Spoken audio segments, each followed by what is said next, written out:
अब आ जाते हैं जरा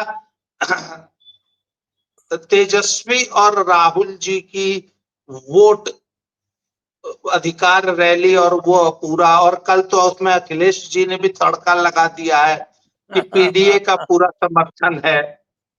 सर सच ये है कि कांग्रेस ओनर का है क्या? जी पीडीए के ओनर है क्या वो? हाँ, जो भी है। तो सर सच ये है कि कांग्रेस का तो कोई जनाधार बिहार में बचा नहीं है। हम लोग सर 2 दिन रहे गया, सासाराम, भभुआ, कैमूर और ये रोहतास जिले में। तो सासाराम वाली जो बेल्ट है ये पुराने समय से बहुत जगजीवन राम का गढ़ रही है। तो उनकी बेटी मीरा कुमार जी जो है वो भी कई साल सासाराम से जीतती रही कई बार, और वहां की 2 सीटों पे जो स्थानीय कांग्रेस नेता, उनमें कुछ ब्राह्मण नेता है, उनका बहुत अच्छा प्रभाव रहा है।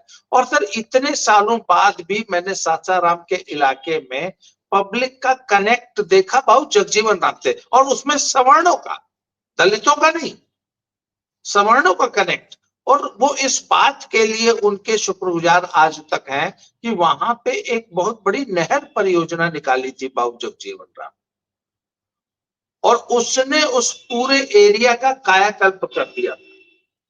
तो बहुत सारे ऐसे कारण है, और मीरा कुमार जी का भी वहां की जनता से बड़ा अच्छा कनेक्ट है। तो वहां पे 2-3 विधानसभा सीटों पे सासाराम में कांग्रेस जीत जाती है, क्योंकि वैसे तो सासाराम पूरी कॉन्स्टिट्यूंसी ही जीतती रही है लोकसभा। इसके अलावा सर बिहार में राहुल जी का कुछ नहीं। राहुल जी तेजस्वी को ब्लैकमेल करके जो गठबंधन में थोड़ी बहुत सीट शेयरिंग में मिल जाए उनको, अब ये देखना है इस बार कितनी मिलती हैं, कितनी देते हैं। पिछली बार जहां तक मुझे याद आता है शायद 70-72 सीटें दी थी। अच्छा, उसमें भी एक बड़ा मजेदार फैक्ट है कि जिन सीटों पे कांग्रेस लड़ती है उन सीटों पे लालू का बहुत सा वोट एनडीए को शिफ्ट हो जाता है, बहुत सा यादव वोट।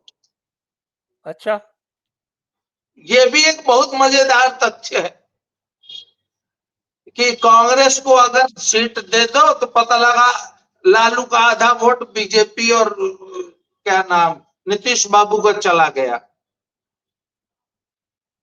अब बताइए कोई कांग्रेस को सीट दे के करेगा क्या? और कांग्रेस को हर हालत में सीट चाहिए, लड़नी है। तो सर ये जितना कुछ है, ये मुसलमानों के एरिया में पूरी यात्रा निकालना और तेजस्वी को मजबूर कर देना कि वो सेकंड फिडल, मतलब समझ लीजिए कि वो राहुल के सारथी बन के इस पूरी यात्रा में चल रहे हैं। मोटरसाइकिल तेजस्वी ने भी चलाई, पर कैमरे का सारा फोकस राहुल जी और उनकी बहन पे रहा। सारी यात्रा में पूरा अरेंजमेंट, पूरी भीड़, गाड़ियां, हर चीज, खर्चा पर्चा सब तेजस्वी का है। वाहवाही लूट रहे हैं राहुल गांधी। फिर तो तेजस्वी जी जो है वो कमजोर नेता साबित हुए। ममता ने तो नहीं घुसने दिया इनको और लात मार के बाहर कर दिया, एक भी सीट देने से मना कर दिया, और ये फिर भी उसके बाद भी जाके झुक झुक के चरण चूमते हैं ममता दीदी का। सर ये एक बहुत बड़ी पहेली है, और इसका जो आंसर जो है ना, ये चुनाव में रिजल्ट के बाद ही मिलेगा कि आखिर तेजस्वी ने ये गलतियां क्यों की, और तेजस्वी रोज नई गलतियां करते चले जा रहे हैं। और एक बात बताऊं आपको, ये जो गाली कांड हुआ है और उस मुसलमान लड़के ने जो मोदी जी की माता जी को गाली दी है, इसका बहुत बुरा मनाया है यादव वोट बैंक ने। और सर आप देख लीजिएगा कि तेजस्वी को इसका नुकसान हो जाएगा। ये एक मैंने वहां महसूस किया। और इसके अलावा इस बार तेजस्वी की हालत तो बहुत पतली है, और मुझे ऐसा लग रहा है कि महाराष्ट्र रिपीट होने जा रहा है इधर बिहार में। जैसे महाराष्ट्र में अप्रत्याशित रिजल्ट आया ना, और सुपड़ा साफ हो गया कांग्रेस का और उद्धव भाव ठाकरे का और क्या नाम, शरद पवार जी की पार्टी का। मुझे तो लगता है सर इस बार महागठबंधन का सुपड़ा साफ होने जा, मतलब किसी ने मुझसे पूछा तो मैंने कहा तो भैया आज की तारीख में मैं कहूंगा कि 150 से 170 सीट तक एनडीए ले सकती है, इससे भी ऊपर जा सकती है। कितना ऊपर जाएगी आप इसका अंदाजा नहीं लगा सकते। अगर 200 सीट आ जाएगी तो मुझे आश्चर्य नहीं।